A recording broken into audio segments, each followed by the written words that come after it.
We all know that Melania Trump has basically abandoned her husband at this point. I mean, she didn't show up at his criminal trial.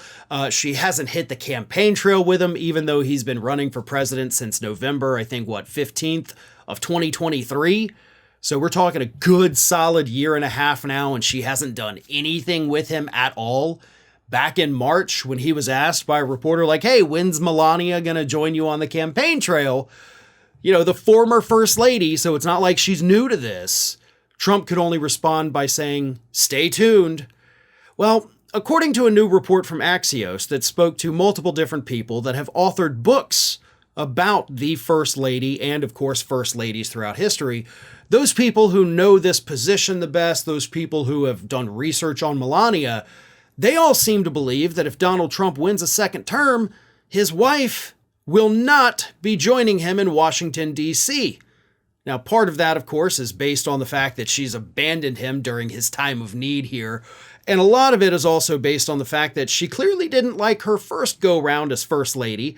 She was mostly reclusive, except for a few public appearances where she made a total ass of herself. But, I mean, thinking about that, I don't really care. Do you? Right? The jacket?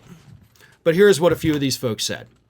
She's distancing herself even more from her husband and from the Washington social political scene, said Kate Anderson Brower, who's written several books about the White House and First Lady.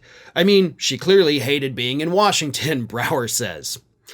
Another one, Mary Jordan, Washington Post associate editor and author of a book about Melania, said, Melania views the role of First Lady as unelected, it's not paid, so it's not that important. Melania does what Melania wants, Jordan said.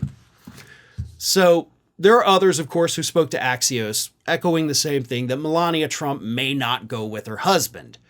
And I think a lot of it is because, one, Melania doesn't want the duty. She doesn't want the job. She doesn't want the spotlight. She's not into that.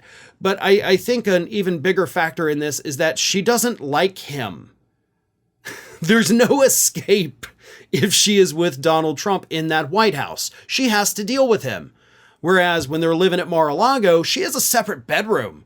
She has like her own wing of the golf resort, according to reports, where she hangs out with her family and has nothing to do with Donald. So she can get away from him even though they're on the same property.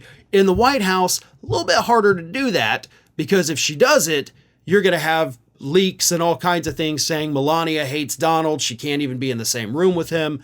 And that's going to piss him off. It'll piss her off. So she wants to stay where she is, these folks say, partly because she doesn't want to be around him.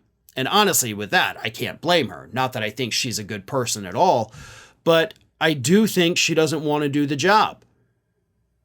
So who does the job, right? You got to have a first lady. Well, reports in recent weeks have suggested that Ivanka Trump might be warming back up to the idea of joining her father in a second term, even though after his first term, her and her husband Jared Kushner made it clear, we are done with politics. But now, maybe not.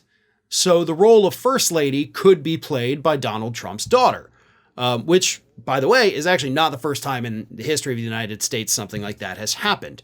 We have had women serve in the First Lady position who are not the spouse of the President of the United States. It's not even that weird. But the thought of having Ivanka back in the White House, and of course, by extension, her husband, Jared Kushner, that corrupt SOB, back in the White House, that's also a little bit terrifying. But that's what we know so far. Maybe Melania shocks us all. Maybe she comes out and starts supporting the man that she pledged her life to. Or maybe she just disappears, raises Barron on her own, and lets Trump do whatever the hell he wants to do because she's just waiting for him to kick it so she can get her hands on all that money. I don't know, but that kind of seems like the most likely outcome here. Hey everybody, I don't know if you've noticed this, but we are closing in on a pretty major milestone here at Fair and Balanced as we approach 500,000 subscribers. But we're not there yet, and we definitely need your support. So if you're not already, please do subscribe to the channel, and don't forget, like and comment on the videos and share them as widely as possible.